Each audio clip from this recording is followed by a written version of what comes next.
What happened after that?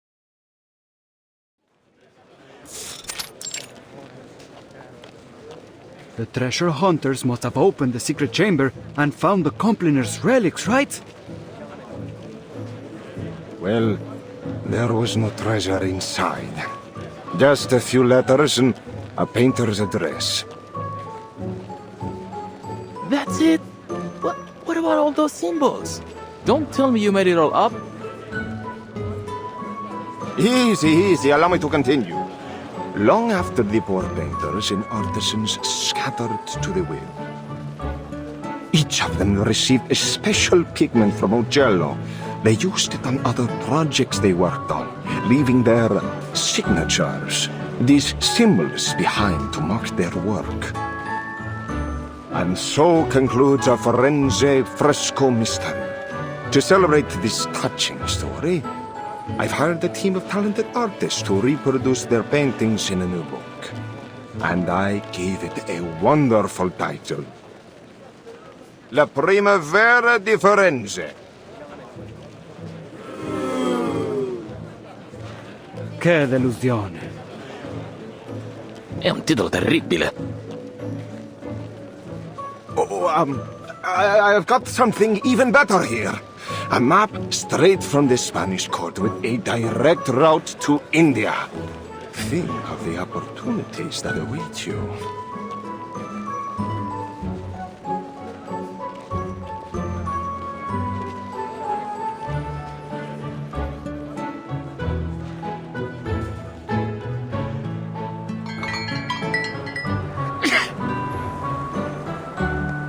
I have a serious question. What is there in India that is worth all this fuss? If Marco Polo is to be believed, not even there can one escape the troublesome rumors of merchants and courtiers. Unfortunately, humanity's thirst for gossip knows neither geographical nor temporal boundaries. But this apple still finds it so strange that all the rumors about these compliners turned out to be false, from top to bottom. Seems like, no matter the era, lies always travel faster than the truth. Well, I wouldn't say that. In fact, the rumors didn't really hold much weight until you arrived. Huh?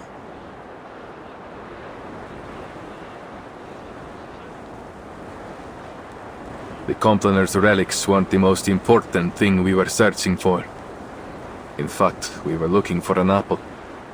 One very much like you.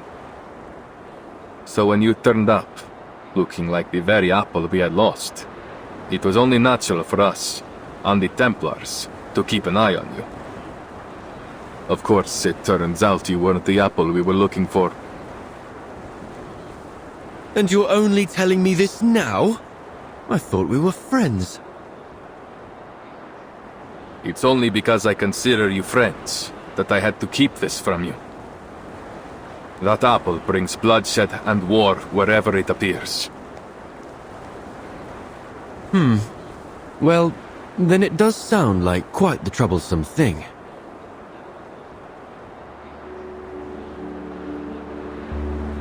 You caused quite a stir in Firenze yourself. No need to be modest. Esatto. You are an amazing apple in your own right. My only regret is that I never got the chance to dissect you and study your inner workings. I hope you don't mind, but I think you may have to keep that regret forever. Ah! Miss Sotheby, why did you sneak up on me like that? I did not. I just wanted to tell you that Verton and I met an old gentleman down there who was kind enough to give us directions. Well, he said if we keep heading northwest along the Arno River, and then, anyway, we'd end up in Prato Vecchio eventually. I do believe you may have skipped some, if not all, of the necessary information. Ezio knows the way. All we need to do now is deliver the letter to Signore Uccello. I suppose we must say goodbye to our dear Firenze for now. Oh, so vibrant, like an endless field of poppies.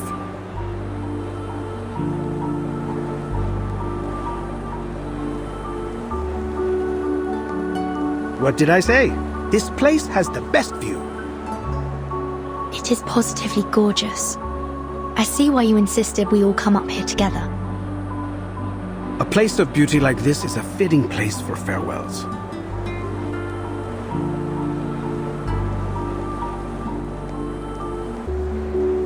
By the way, I had a discussion with some of my fellow painters.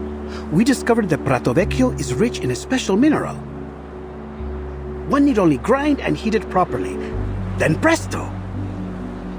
You have yourself some invisible pigment. So that's the source of the pigment used in the fresco. Uccello was born in Prato Vecchio. It's safe to assume he brought some from his hometown to Florence. Just a hint of this powder, and you are able to create a vast array of remarkable colors. Among them, the most famous is a color some call Firenze Red. Firenze Red.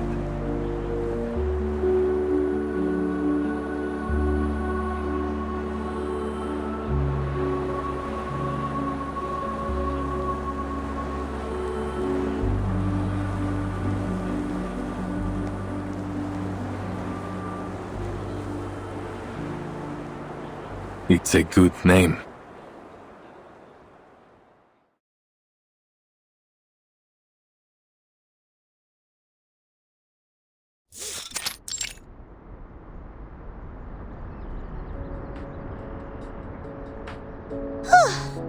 Finally! That darling little house up ahead must be Mr. Uccello's home!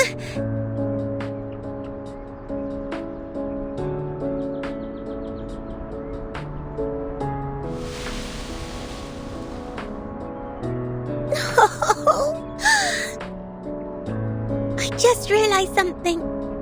When he learns from us that his friend Bianca has been dead for years, he might be very sad. Signore Uccello, if he's even still alive, will be an old man by now. A man of his age grows familiar with death and farewells.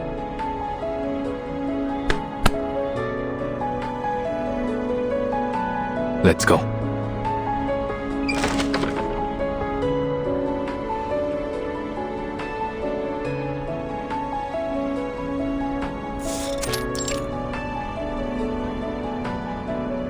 Oh, who are you? Where did you pop up from?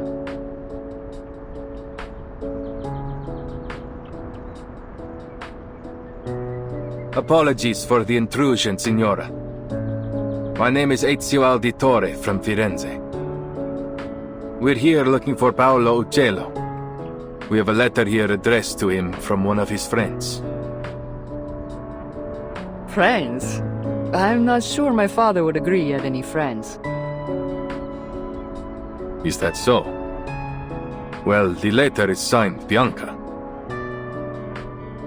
Bianca? You should have said so earlier. Please, put the letter down. It's meant for me.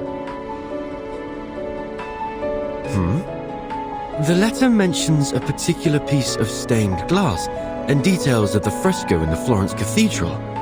We assumed it must have been meant for Mr. Uccello.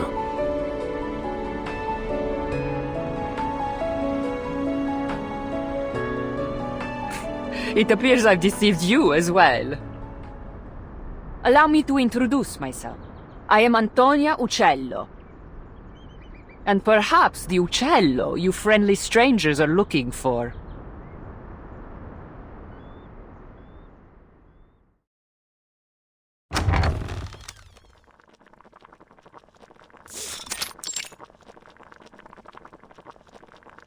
I see.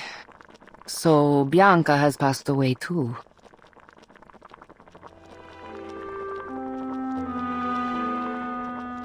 That fresco was the last work we did together. Father passed away soon after, leaving behind my sick mother and a pile of debts. I used to follow Father wherever he went, whatever job he took. Sculpture, masonry, painting, frescoes, everything. I learned all I could from him, and after he died, hoped to accept commissions independently. But as a woman, it was almost impossible. But once I left Firenze and began using father's name to make a living, some of his old patrons were kind enough to keep sending work my way, provided I concealed my true identity. Oh, so you're the imposter!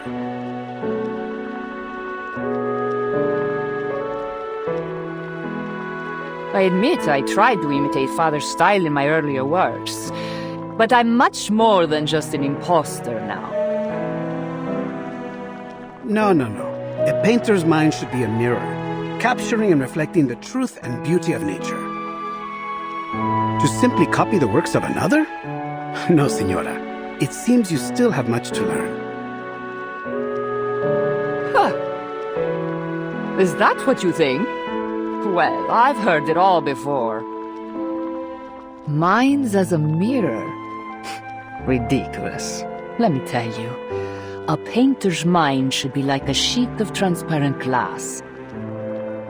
It refracts and transforms the external world, then reconstructs its image inside the painter's brain, rather than simply copying the natural world around us.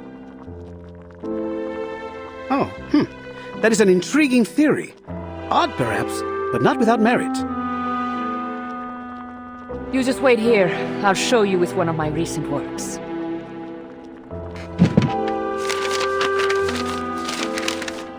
She seems so full of life. She reminds me of my sister. Women like her have seen much pain, but they never let it defeat them. If only her understanding of painting were a bit more profound, I believe we might become good friends.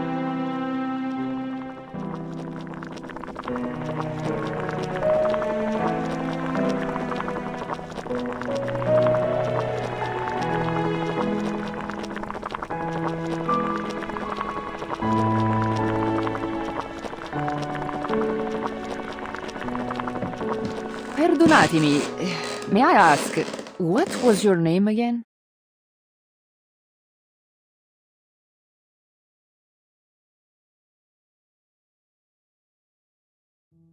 You said you are an auditore, see?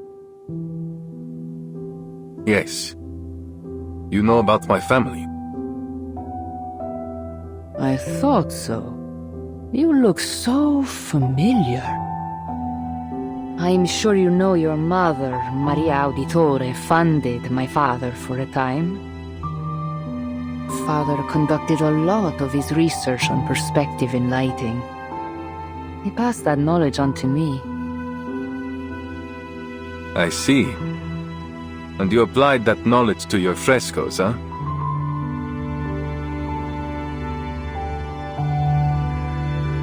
What goes around comes around, right?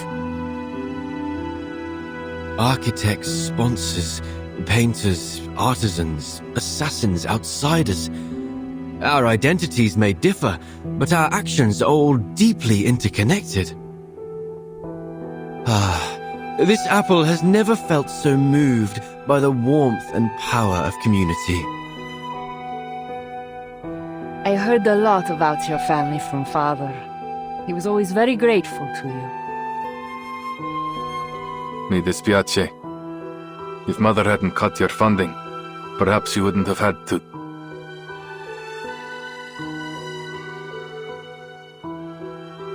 Your family helped us more than we could have ever asked for.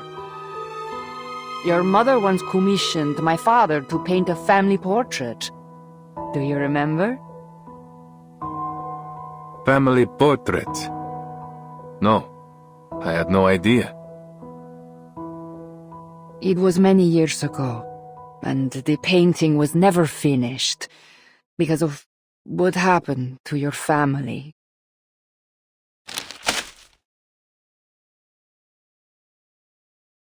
This is the only draft left, but I believe it should be returned to you.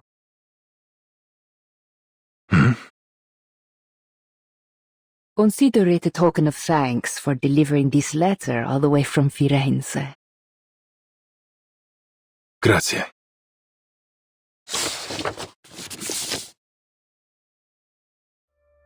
This is...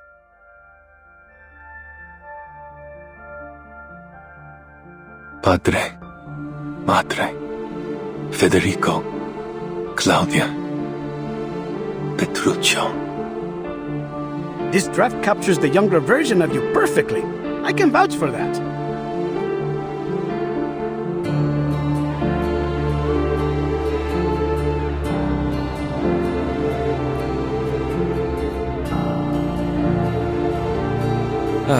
What a lovely family portrait. Even the weather looks lovely. The painter did a great job capturing a wonderful moment. One of the sweetest of my life.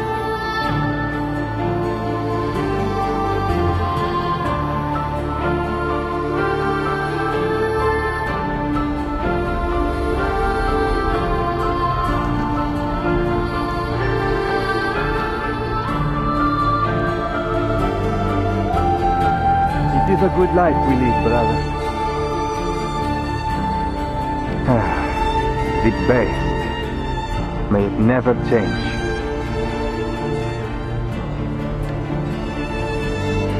And may it never change us.